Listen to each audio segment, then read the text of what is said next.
ప్రియమైన సహోదరి సహోదరుడా, ప్రభువైన యేసుక్రీస్తు వారి నామం పేరిట మీ అందరికీ శుభవందనాలు. ఈ ఉదయకాలము పరిశుద్ధ గ్రంథంలో నుంచి 2 దినవృత్తాంతములు 7వ అధ్యాయము 14వ వచనాన్ని ధ్యానాంశంగా తీసుకుందాం.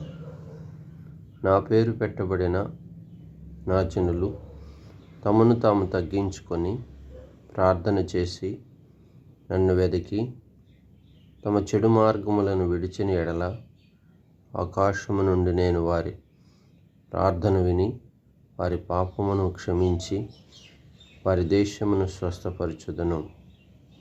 ప్రియ సహోదరి సహోదరుడా, పరిశుద్ధ గ్రంథంలో రాయబడిన ఈ మాట ప్రత్యేకంగా సొలొమోను మందిరం కట్టాలనే తలంపు కలిగి ఉన్నప్పుడు గిబియోను అనే ఉన్నత స్థలములకు వెళ్ళి మరి ప్రార్థన చేస్తున్నప్పుడు రాత్రి వేళ దేవుడు సొలొమోనుకు స్వప్నం ముందు మాట్లాడిన మాటలు.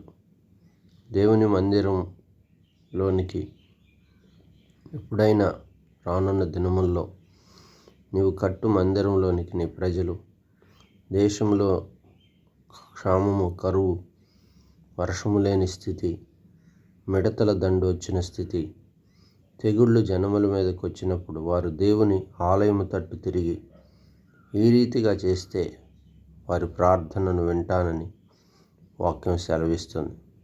ఏ సహోదరి సహోదరుడు, ఇక్కడ 4 విషయాలు ఉన్నాయి. అందులో ఒకటి తన్ను తాను తగ్గించుకోవాలి, రెండోది ప్రార్థన చేయాలి, మూడోది దేవుని వెతకాలి, నాలుగోది చెడు నడతలను విడిచిపెట్టాలి.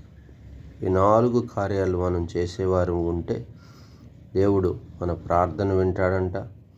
రెండోది మన పాపములు క్షమిస్తాడు. మూడోది మన దేశమును అనగా మనల్ని స్వస్థపరిచే దేవుడిగా ఉన్నాడు. ఎంత గొప్ప ఆధిక్యత! అవును కదా, ఈ దినాల్లో ప్రార్థన ఎంతకాలం నుంచి చేస్తున్నా దేవుడు నీ ప్రార్థన వింటలేదా? ఇంకా నీ దోషములు, పాపములు క్షమించబడకుండా నిలిచి ఉంటున్నాయా? మరి అంతేకాదు, నీకు అనారోగ్యం ఏర్పడి స్వస్థత కలగట్లేదా? అయితే ఈరోజు ప్రభు నీతో, నాతో, మనతో మాట్లాడుతున్నాడు. 4 విషయాలు మొదట చక్కబెట్టుకుంటే దేవుడు చక్కగా 3 విషయాల్లో సరిచేసి ఆత్మీయంగా బలపరుస్తాడు. మన పాపములు క్షమిస్తాడు, మన ప్రార్థన వింటాడు, మూడోది మన దేశంను స్వస్థపరుస్తాడు. ఈ 4 విషయాల్లో మనం తగ్గించుకోవాలి. చూడండి, అతిశయించకూడదు.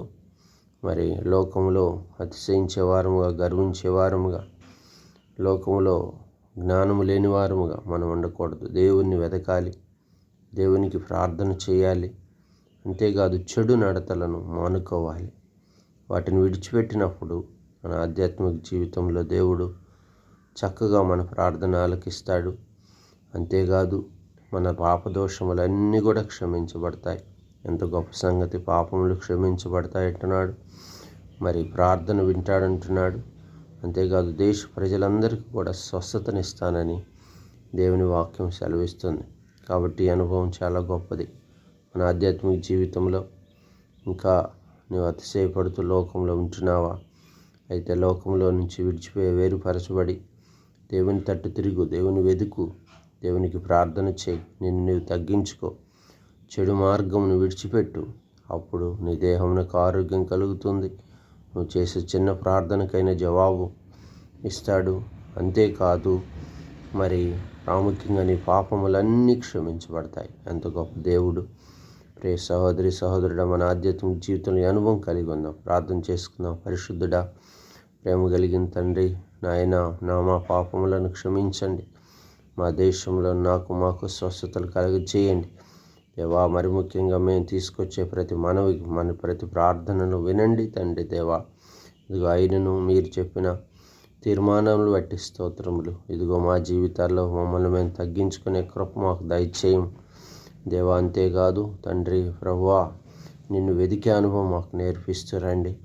నీ సన్నిధిలో కనిపెట్టుకొని ప్రార్థన చేసి ప్రభువా, మా చెడు నడతలను మానుకుంటూ మీరు దయచూపం.